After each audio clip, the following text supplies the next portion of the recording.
mountains of Afghanistan. A Canadian sniper will eclipse Reichert's 1-mile kill shot, taking out a Taliban fighter 1.5 miles away.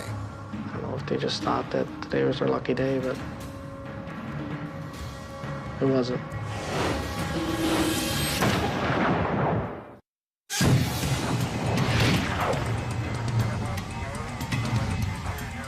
The McMillan TAC-50 long-range sniper rifle. A 50 caliber round leaves the muzzle at 2,700 feet per second. A combination of power and accuracy, the TAC-50 is capable of taking out a vehicle 20 football fields away. The very first time I fired the TAC-50 was an awakening to know that there's something out there with that much power. How would I describe it? Probably an enemy's worst nightmare.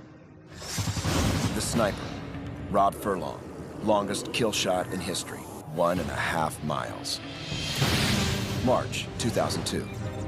U.S. forces launch Operation Anaconda. The mission, destroy Al-Qaeda and Taliban forces in the Shah-e-Kot Valley.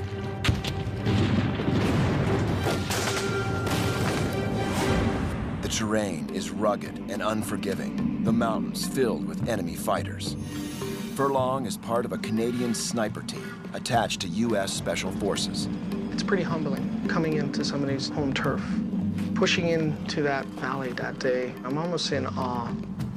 We're moving into a fishbowl, and we could see all these Taliban fighters. They're up on the higher ground. I had no experience in operating in those kind of altitudes. Furlong's weapon, the McMillan TAC-50, a sniper rifle with a max effective range of 2,190 yards. The very first target we engaged was 1,500 meters. That was the closest target we would engage during Operation Anaconda. We want to be close enough to target that we can guarantee one shot, one kill. But when you're shooting at a human-sized target at 1,500 meters, there's so many variables to take into place. Furlong works at elevations as high as 10,000 feet. The extreme altitude has a dramatic effect on long-range shots. Every 1,000 feet you go up, it's a whole new set of equations. Because the air's getting thinner.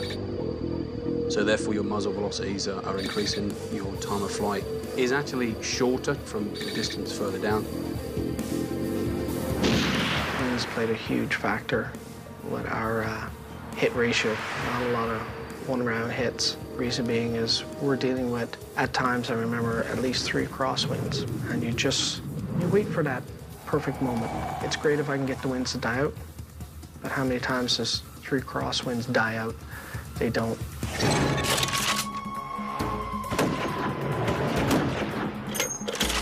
We were so effective. We'd shut down all resupply lines, and the guys who would try to use them would actually get down on their faces and crawl. Within a week, Furlong runs out of his Canadian-made ammo. We had somebody offer us American-made ammunition, and when we started using it, we noticed that it was a hotter round. We're getting a lot longer distances out of this round. You know, whether that round was a lighter round, whether it was a faster burning propellant, I don't know. Every shot that we made was new for us. Whether the U.S. rounds are more aerodynamic or simply have a faster burning propellant, the results are dramatic. Furlong and his team take out enemy targets more than a mile away, but his longest shot is yet to come. The Shah-e-Kot Valley, mean altitude 9,000 feet. When somebody's walking on a river valley floor, I'm up at 8,500 feet. I'm looking down. It's almost like being on the clouds, looking at someone. We had observed a 3-man Taliban team, and one of them had an RPK, which is 7.62 machine gun on shoulder. And it was decided that we would engage the Taliban fighter with the RPK on his shoulder.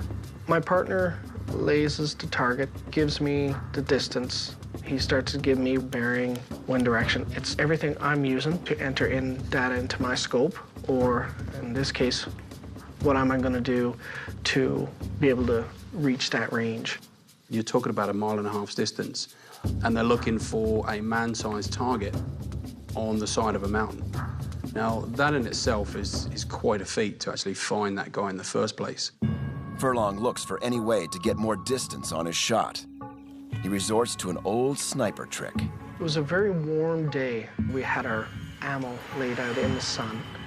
Anything to increase range. It's not going to make a huge difference, but it will make a little difference for how propellant acts. A faster burn, allowing the round to travel slightly further. Because of the extreme angle and the distance, Furlong uses the ambush method, leading the target or allowing it to walk into the path of the bullet. I max out my elevation drum. My windage is maxed out. So I'm halving up my scope, and what I mean by that is I'm leading with my mil dots, but I'm also using my mil dots for elevation as well. So I'm kind of halving my scope to where I believe my point of aim is. When you have a scope, usually this is what everybody's thinking about for a point of aim. If I'm leading a target and I have a target walking from right to left, he's walking and I'm waiting for him to hit this point right here. Once that target is at my point of aim, that's when the shot's released. That's an ambush. You're not releasing on the crosshairs. You're released, this is what you're using for a point of aim, and that's 1 mil. Basically, with a 4 mil lead and a 4 mil for elevation, your point of aim roughly would be in this area. Furlong aims 4 mils, or roughly 15 feet above, and approximately 4 mils, or 15 feet to the left of his target. These holds compensate for bullet drop, wind, and spin drift.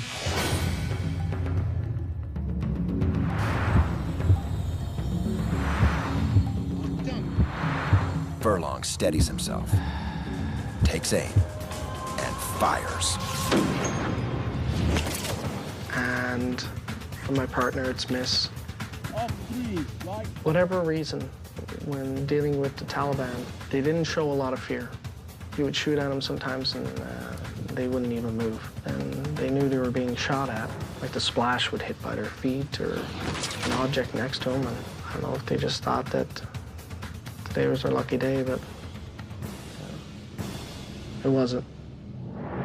Furlong's spotter follows the vapor trail or swirl of the bullet on his first shot, then observes the splash or dirt kicked up by the round as it hits the ground. To quantify that, if you can imagine, the observer watched a .50 caliber bullet at 1.5 miles away impact the ground, and then he called adjustments from where the bullet landed to where he knew the bullet had to be to hit the enemy. Furlong sets up for his second shot.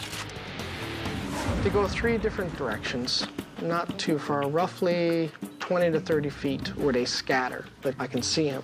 Furlong fires his second shot.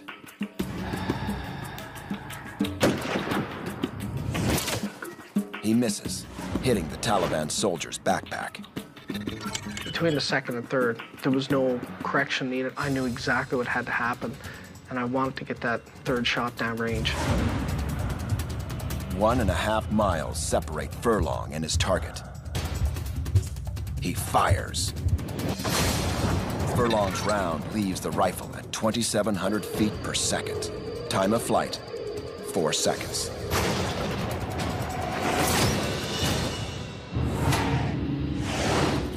Target eliminated. I know he went down, but that's about it. If a .50 cal round hits you, you're not going to live to tell about it. It's a devastating round. You're talking about a projectile going through you that's roughly a little bit larger than your thumb. Rob Furlong's 1.5 mile kill shot shatters Carlos Hathcock's previous record by 157 yards. I knew who Carlos Hathcock was, but didn't know what the distance was. I don't know if it really has hit me. I always just took it as I was just doing my job.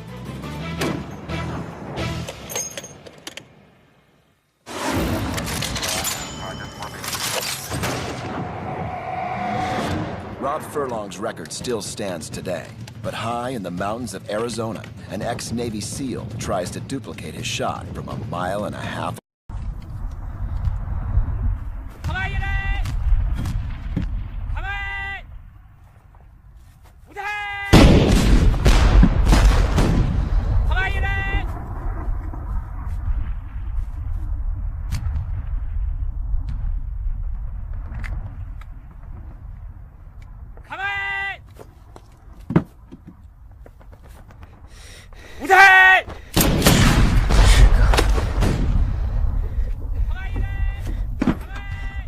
いか。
小妹妹，下一个该是你的了。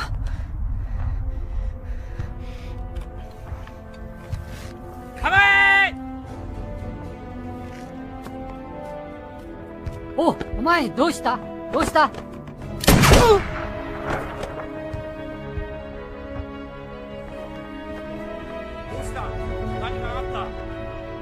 敵だ！銃を取れ！レバー！銃を取れ！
该是你的了。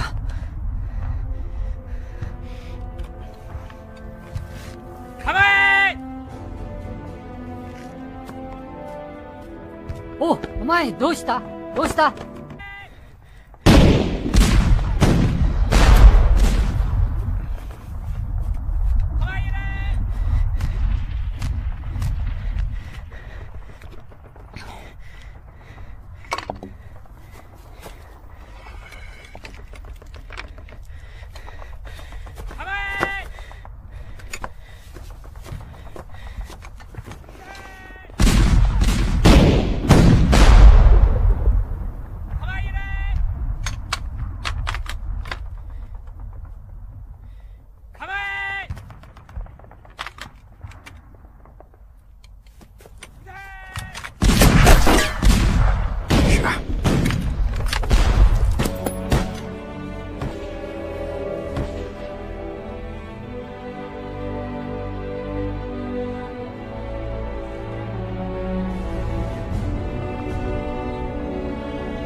敵だ。銃を取れ。レバー。銃を取れ。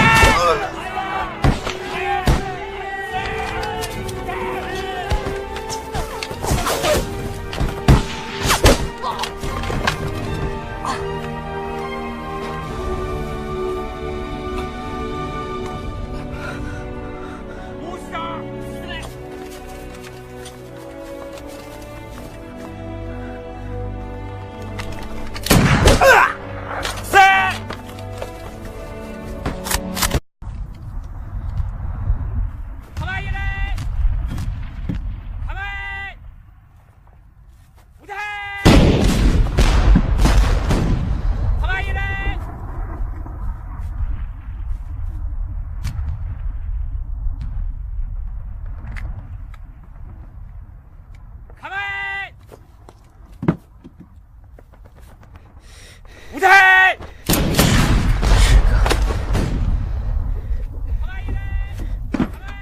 是一个。